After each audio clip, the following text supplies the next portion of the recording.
There have been many times where I've been asked, are you a technical trainer or a leadership trainer? And that question used to stop me cold because my honest answer was both. I'm skilled at doing both. But because I didn't have confidence in the way that that answer was portrayed, I didn't always give a clear answer. And if I didn't have a clear answer, neither did my clients. So if you've ever added a second or third or fourth skill to your freelance business, and then you became worried because you feel like it may make you look scattered instead of skilled, this video is for you because there's a fix, and I'll give you a preview. It's not pick a lane. I'm Jennifer. I'm from the Freelance Shift, and I help aspiring freelancers build profitable businesses using modern strategies, AI, and proven systems. So in a recent video that I recorded on my perspective of not putting all of your eggs in one basket when you're a freelancer, yielded a comment that I feel like deserves a full answer. So for that reason, I'm basically devoting this whole video to that question. So thanks for asking it. And the question is, in essence, how do you market yourself in different ways without diluting the impression you give of your expertise? Because of course, clients come to you because they view you as the expert. Now, if you've ever thought about adding another service to your business, you've probably asked yourself the same thing.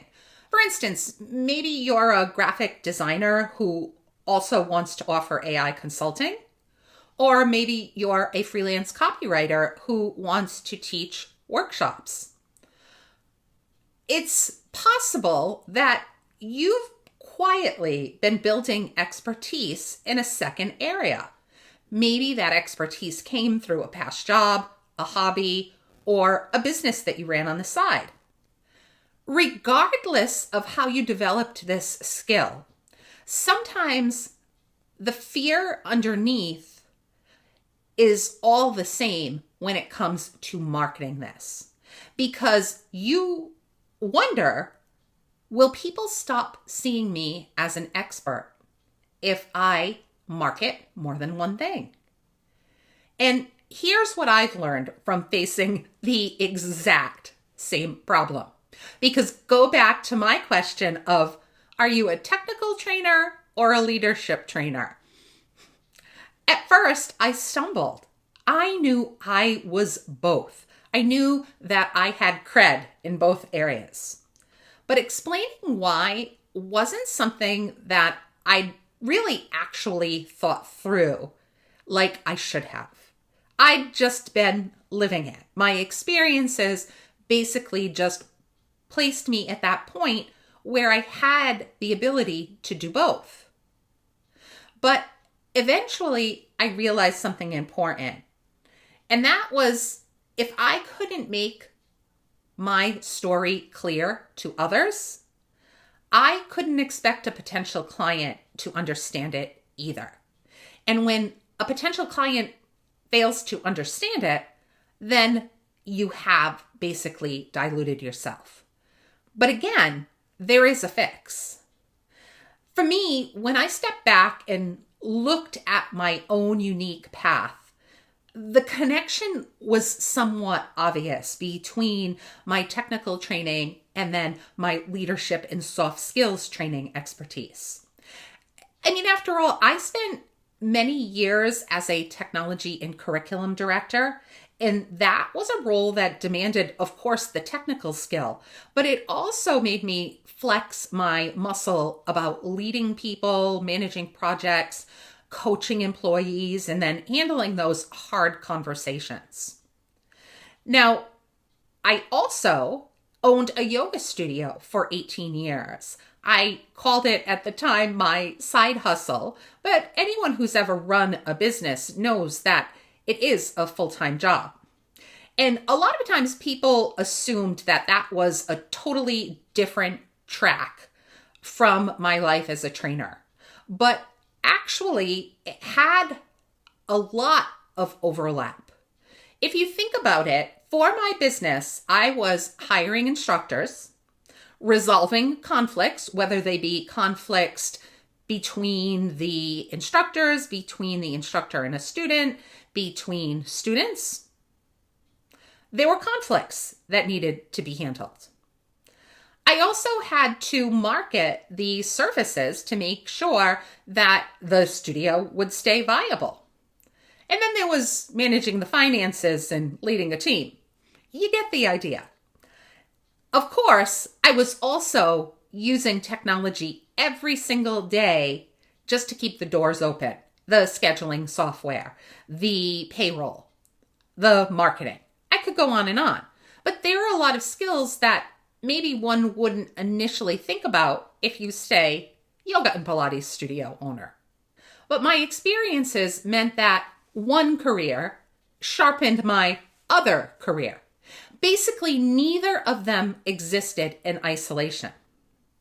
And they've melded together to make me, just as your experiences are going to meld together to make you. Now, in my case, today I teach AI, Microsoft 365. I do instructional design work. I also teach workshops on leadership, communication, and professional development. And those are not disconnected topics if you look at them through the right lens. They're all the same mission: helping organizations and people work more effectively. So hopefully you've already seen that the secret isn't having one expertise. The secret is having one story. Clients don't need you to have one skill. They need to understand how your skills fit together. So instead of simply listing unrelated services on your website or on your LinkedIn, I would call out the thread that connects them. So in my case, I help organizations adopt new technology while helping employees build the communication and leadership skills needed to actually use it. Is that perfect wording? Maybe not, but I've found that at least it's helping me to get my point across. It's a clearer story than a 21-item service list. But in my case, my biggest early mistake was trying to explain it on the spot without thinking about how it would be presented or perceived by that other person. So because of that, every networking conversation that I had got a slightly different answer. And some days I was on my game and those answers landed, and then other days, not so much. Now, eventually I learned to build a version that I believe was thought through, not memorized, but clear. So that now when someone asks me why and how I am able to offer multiple services, I'm not inventing the answer in real time. I already have my story put together. Now, one strategy that worked really well for me, I do not lead my conversations with every service that I offer. In fact, I focus first on solving the problem that the client hired me for. But, and there's always a but once we're working together, I just try to find a way to weave in my other expertise naturally. I'll just mention it in another area, and say something like, I actually do quite a bit of leadership development too. And they say, really? AI and leadership? And then I can give a little short pitch on how my experience led me into that role. Or another one is I'll weave in something like, I've built AI adoption programs similar to what you're describing. And when I say that in a leadership scenario, people are like, what? And they're interested in your follow-up explanation. So as long as your explanation is clear, you should be all set. And that means you can do this without pitching. You're just planting a seed. So I've learned that when I do this, clients often come back months, sometimes years later and say, do I remember correctly that you mentioned that you also do that? And of course, if I do, I validated at that point. And doing this has meant that a large share of my projects have often started as a completely different assignment. I know that I've told you all the role that the company that I do AI training for right now, my largest client now for a few years, actually hired me to help support virtual events. And it was something that I could do, and I obviously could do well enough, but I literally would take advantage of the opportunity to point out that really at heart, I am a trainer. I am a teacher. That is where my experience lies. And what has happened since then? Well, I definitely do much more training for this company than I do with the online event support. I do still support the online events, but that has scaled back where my training role has scaled up. And it was just from having conversations like the ones that I mentioned to you. Now, another thing that people ask is, should you run multiple websites? I don't know. It depends. And I'm going to say in my specific case, I do have a website, but I actually do a lot of this through networking rather than cold sell the people to my website. I feel like if your services serve the same audience, then keep them together and try to develop one strong site that builds more authority than several thin ones. But if you're serving a completely different market, then separate brands may make sense. For instance, if you are sometimes a wedding photographer and a corporate cybersecurity consultant, it's probably a little bit more difficult to put those together on one website and make it be cohesive. So in that case, I probably would have, two different homepages for different audiences completely. But instructional designer, trainer, facilitator, AI consultant, leadership coach, organizational development consultant, I feel like those can fit the same audience. And that is why I've approached it the same way, keeping it basically under one brand. Now, what about LinkedIn? Well, this, my friend, is where AI is going to be your friend. AI genuinely helped me here where I was a little bit stuck.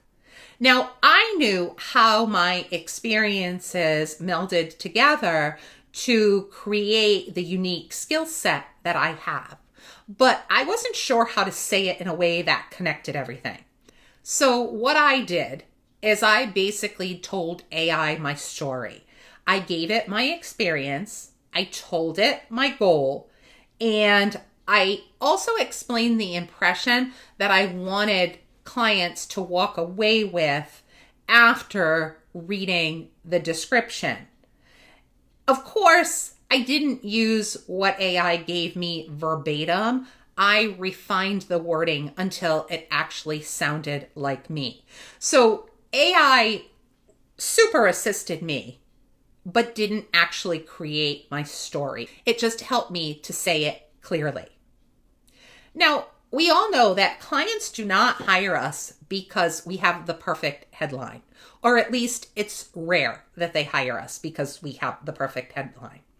They really hire us because they believe that we can solve the problem. So when you've delivered for them in one area, they have developed a trust in you that's going to carry over to adjacent areas too.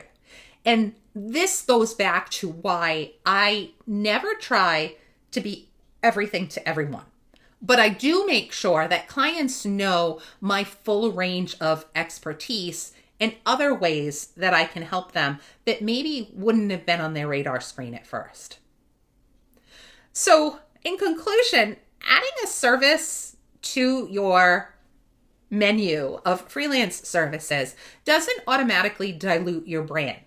Marketing unrelated services with no clear connective thread might do that, but if your experience generally fits together, don't hide it. Your career is probably more connected than you think. And I don't think that it's that unusual for those of us who are of a certain age to have had various life experiences and expertise that brings us here. So don't make the goal narrowing yourself to one expertise, in my opinion. Instead, get good at explaining how everything you do solves bigger problems for your client. And sometimes your biggest edge isn't that you can do more than one thing, it's that you can connect the dots across your career in a way that other freelancers simply can't. I hope you enjoyed this video, and I hope to see you the next time. Please consider subscribing. It really helps a little channel like mine. Thank you. Bye-bye.